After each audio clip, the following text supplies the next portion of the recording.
Perintahnya Allah bukan untuk mati ketika dakwah ini selesai, bukan, tapi adalah untuk mati di jalan dakwah ini. Wala tamutunna illa wa antum muslimun gitu. Ya udah, kamu muslim dalam artian dengan segala kewajibannya, termasuk kewajiban berdakwah. Bukan kita diminta mati ketika dakwah ini sudah sukses ya.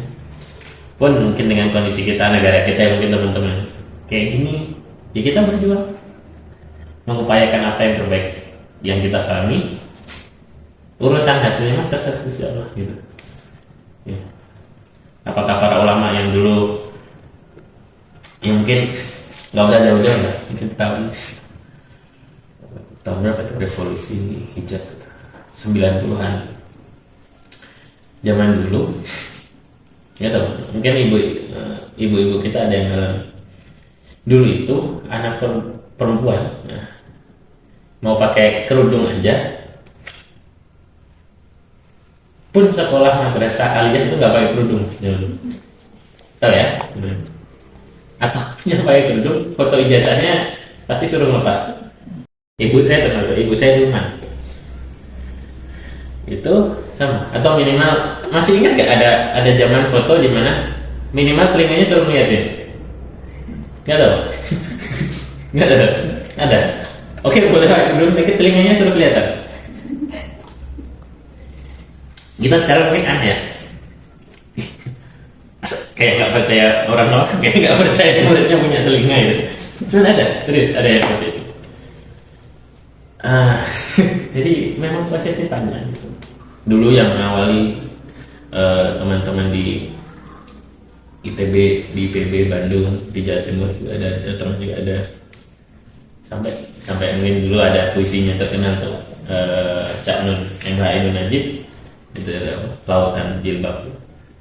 Dulu kayak gitu, nggak sampai 50 tahun, 90 belum sampai 30 tahun. Sekarang tuh udah nggak jelas bahannya, yang pas Navoy yang apa pet antem dan lain sebagainya ya, gitu ya mungkin ya teman-teman. Udah warnanya udah nggak jelas, ini coklat. Kalau cowok-cowok yang dia tuh coklat. Nah, ini warna tanah, ada belum warna salon. Mungkin para muslimah umat mungkin yang masih hidup pun sampai sekarang nggak bayangin akan ada fasenya kayak gini. Oh, sekarang udah nggak sekedar kewajiban gitu, tapi sudah semi tren gitu ya. Ya, terlepas dari apapun mungkin kekurangan dan yang masih bisa kita tingkatkan. Jadi itu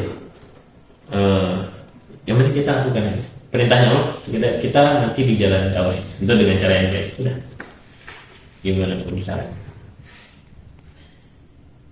Dan Allah selalu punya cara yang terbaik.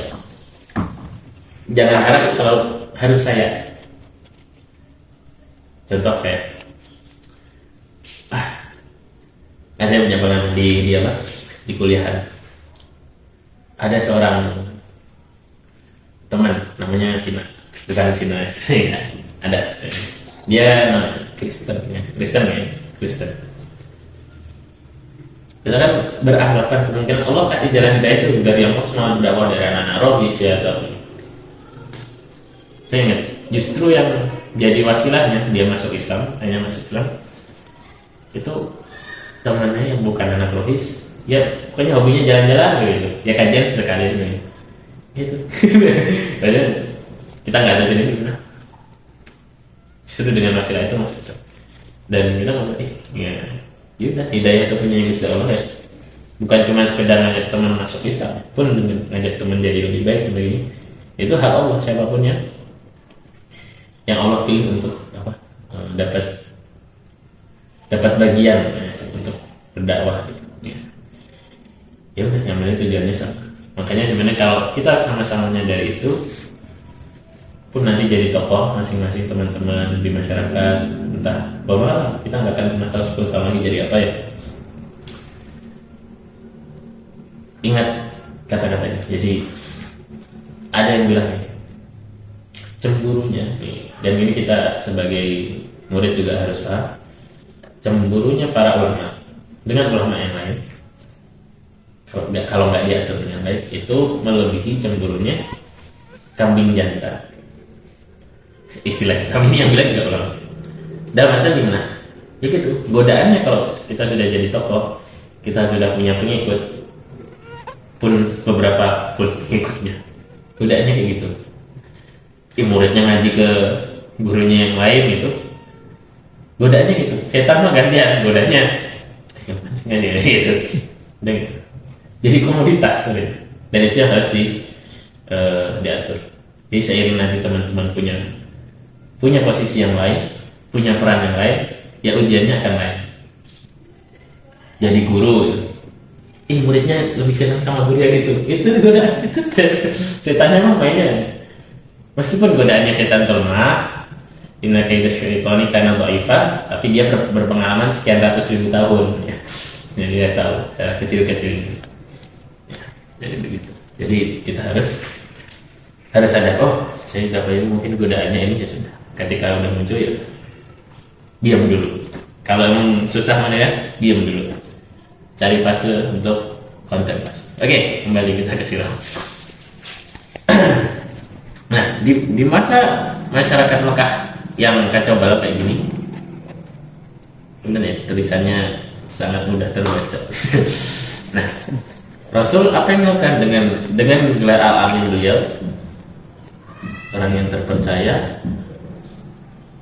orang yang dijaga sama Allah dari kecil, nggak pernah sekalipun menundukkan badannya atau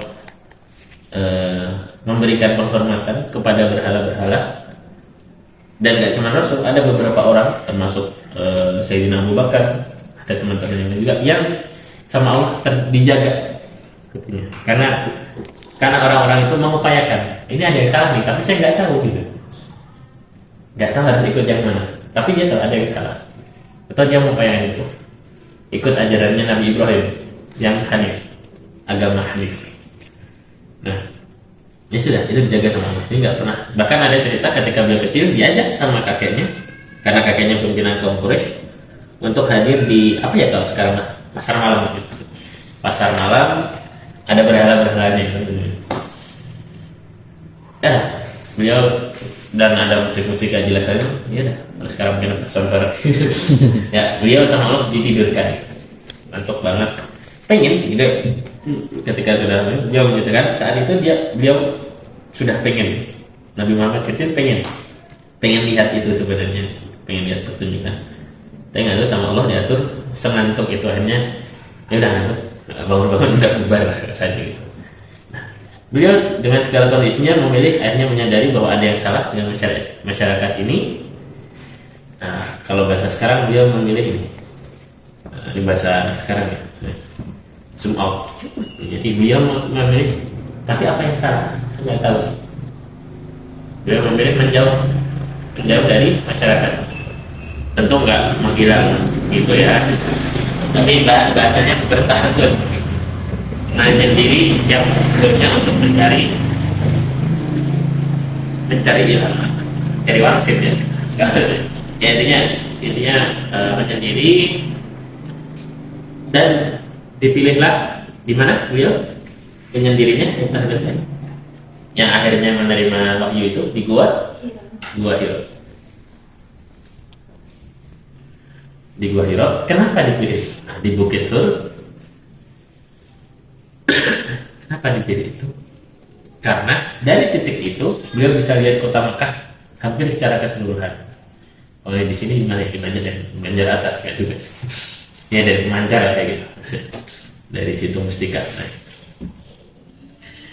Adanya apa? Karena beliau sangat menyayangi. Nah, ini momentumnya juga kemerdekaan ya. Karena beliau itu Nabi Muhammad itu, beliau sangat cinta ya sama tanah airnya. Kalau di sini konteksnya beliau karena kampung halamannya adalah Mekah, beliau senang banget, cinta banget. Kenapa beliau hanya meninggalkan? Ya karena disuruh. Buktinya apa? Ketika para sahabat hijrah pertama ke Habasyah, Dan awal-awal hijrah ke Madinah, beliau nggak berangkat. Walaupun tahu ini sebenarnya harus meninggalkan, nggak berangkat. Kenapa? Karena belum diperintah sama Allah.